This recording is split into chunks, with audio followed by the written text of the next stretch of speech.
राम राम। कहते हैं आप जीवन में जो भी दान करते हैं भगवान उसको 100 गुना करके आपको वापस करते हैं, लेकिन आपकी नीयत, आपका भरोसा सच्चा होना चाहिए। किसी दिन एक भिखारी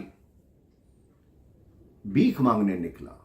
2-3 दिन हो चुके थे, लेकिन उसको भीख में कुछ नहीं मिला था। उसने सोचा कि ऐसा क्या करूं जो मुझे भीख मिले। उन्हें एक मुट्ठी चावल अपनी झोली में अपने घर से ही डाल ली कि लोग चावल देखेंगे तो भीख देंगे कि इसको पहले भी मिली हुई है। अब वो भीख मांगने जिस मार्ग पर जा रहा था, उस मार्ग पर राजा का रथ आता दिखाई दिया।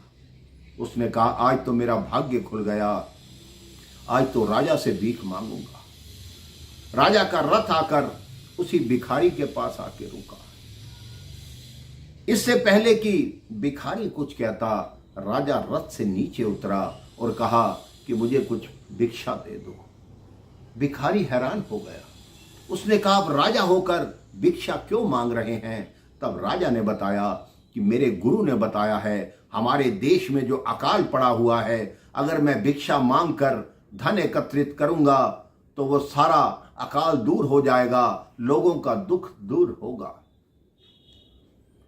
उस भिखारी को बात समझ नहीं आई। उसने अपनी झोली में से एक चावल का दाना राजा को भिक्षा में दे दिया।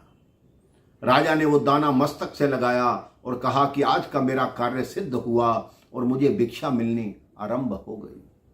शाम के समय जब वो भिखारी अपने घर वापस पहुंचा, उसकी पत्नी ने उसकी वो झोली पलटी तो देखा कुछ भी नहीं था, लेकिन एक चावल का जो दाना था वो सोने का बन चुका था।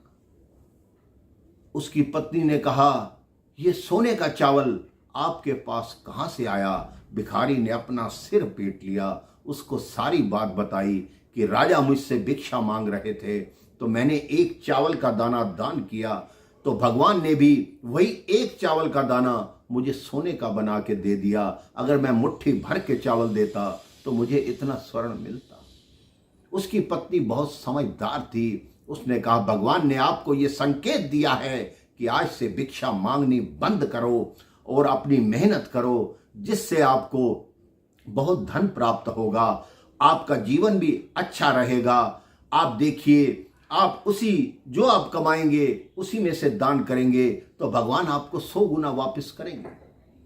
उस दिन से उस भिक्षुक ने, उस भिखारी ने भीख मांगना बंद कर दिया। वो रोज मेहनत करने लगा। मेहनत मजदूरी करके जितना धन कमाता, अपने परिवार का भरण पोषण करता, जो पैसे बचते उसमें किसी गरीब को भोजन करा देता, किसी के पास वस्त्र नहीं होते थे उसको वस्त्र दिलवा देता। इसलिए उसका जीवन धीरे धीरे धीरे धीरे करके बहुत अच्छा बन गया और वो एक संपन्न आदमी बन गया। ये कहानी छोटी सी है, पर हमें ये सीख देती है कि दान करो तो मन से करो। भगवान के प्रति अगर कुछ भी देते हो तो सच्चे मन से दो। देखिए, भगवान आपको कई हजार गुना करके वापस करेंगे। राम राम, जय श्री राम।